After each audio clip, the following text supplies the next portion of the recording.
going on, folks? So today I actually want to talk to you guys about just being able to pivot, right, at different life points as an artist, like being able to use your life to not only inspire your work, but to use those things to pivot in and out of the art world. As an artist, I grew up since I was a kid always wanting to be an artist. Like if you had asked me, like normally kids do when what do you want to be when you grow up? For me, it was always an artist. It was either artist or a veterinarian, and that's law of attraction. I kind of manifested not being a veterinarian, but just working with dogs and animals, as a career to a degree. So, but if you had asked me as a kid, the first thing I would have said was, I want to be an artist. Like I've known that since I was a child. And I think it's important to recognize that, when you have that calling as a young kid, that's probably the track that you should probably be going down, long as it's productive and things like that. But in and out of that, is the interesting part, right? Like when to be an artist, when to be something else, and then swing it back to an artist. So growing up, again, I was obviously very aware of other career paths, and, my parents, they worked for other people, worked corporate, type jobs, and, the post office and so on and so forth. And I always personally felt like I am not the type of person that really needs to be working somebody, or that wasn't necessarily on my agenda. But if I'm going to say that, what did it then look like to become an artist, right? So in the last episode, I was talking about, gathering a lot of different things and a lot of tools and experiences and interactions with people, to help use as tools, right? To be able to show your own work and manage your own art career. But, in addition to that, my grandma used to say, you got to know when to hold them and when to fold them, right? There were times that I was all in, gung-ho, like this is all I'm doing all day, every day. I'm just making paintings, doing this. And I also lived in a place, and the times were different. I lived in a place where $500 got me a 2-bedroom apartment, 2 bathrooms, really nice, and a couple of paintings, paid for it. But that fantasy, right? That was a dream, frankly. And I lived it. It was great. It was a little rock star time. But like, if I'm being 1000% honest, that was quite a fantasy, right? That was a privilege to be able to do that. And then when it shifted, right? When, money changed, and I ended up having to go work for somebody, right? Like I've done everything from being a waiter. I was a teacher, and all of those things. Whether I wanted to or not, just frankly sucked it up and did it, right? And it paid off. But in those times, it was still advantageous in my own eyes, and I found ways to even use my pivots as an additional complement to my art career. So like when I had to when I was waiting tables, right, it was just a grind, frankly. I mean, I was still doing my art thing, and I didn't really associate that with anything other than just the opportunity to make quick cash to get more art supplies, usually when I needed them at the time. But when I became a teacher, right, that was the thing that really validated, my knowledge base, right? When people were like, oh, shoot, you teach someone else, you teach other people how to do that.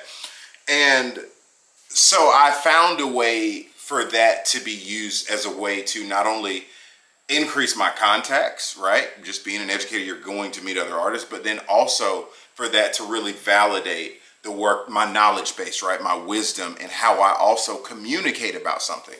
If you can't communicate work to kids, right, in a way that they can then communicate it back clearly to you, then I personally feel like, number one, you didn't do your job. But then I also feel like maybe you don't understand the topic fully enough, you know, in and of itself. I think to be able to teach someone something and then them return that to you, that's a very validating thing. So while I was teaching, I used that as, okay, this is the thing. When people come across my art, it's not just, oh, I'm naturally talented at art. No, now you can see I know what I'm talking about now. And so as much as I, you know, would have loved to live this fantasy of waking up and making art and things like that and working for myself, I still found the silver lining in teaching, right? And navigating through that.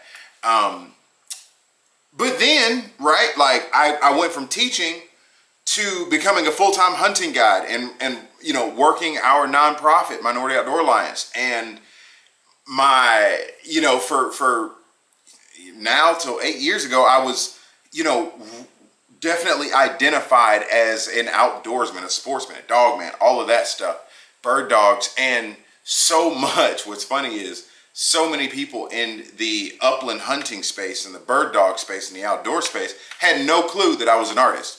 A lot, and the few that were paying attention did, because I mean, it was there. I've always had my arts account, but you know, I had taken on this identity as, you know, the Sporting Life notebook, right? And that was hugely impactful and monumental to, you know, who I am today and the success that we've had in our ability to do the things that we're doing today and the freedoms that we have to work for ourselves. But what I noticed was I had a run, right, where I was all over magazines, writing all kinds of stuff like that. And it's just the ebb and flow of things, right? I was on magazine covers and all kinds of stuff, various films. I mean, I had a 4 or 5 year run where my stuff was popping, right, in the outdoor space. And it's such a blessing that was a thing, right? Like, I didn't anticipate it and didn't expect it. But when I noticed that thing, the tide started turning. Well, I looked back into my outdoor career, and that's very much so still going. I'm still guiding and doing all of that. But what it's done was not only give me a solid foundation of things to make artwork about, but then also a basis and a platform of folks, an audience, right?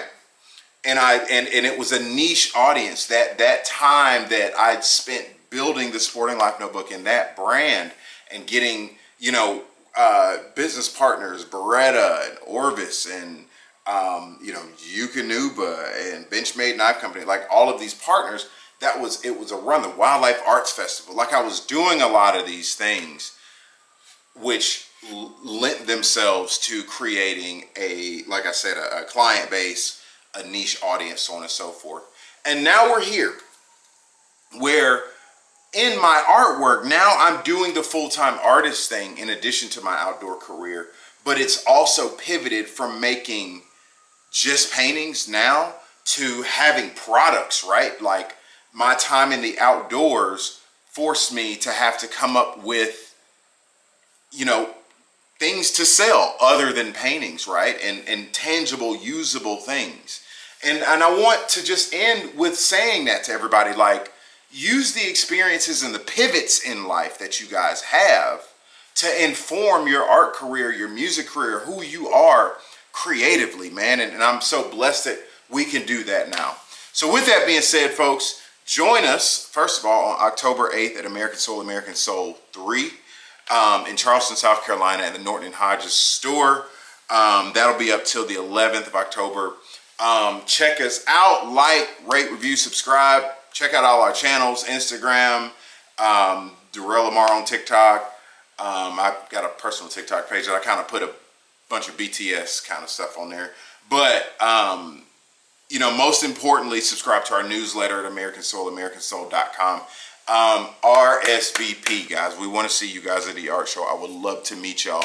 And I like making, you know, videos like this. It's really cool to just really think about my arts career and the 30-something odd years of experience. And I really hadn't told stories or anything like that, or shared any kind of insights that I've gained up till now. So with that being said, folks, thank y'all, and we will talk to y'all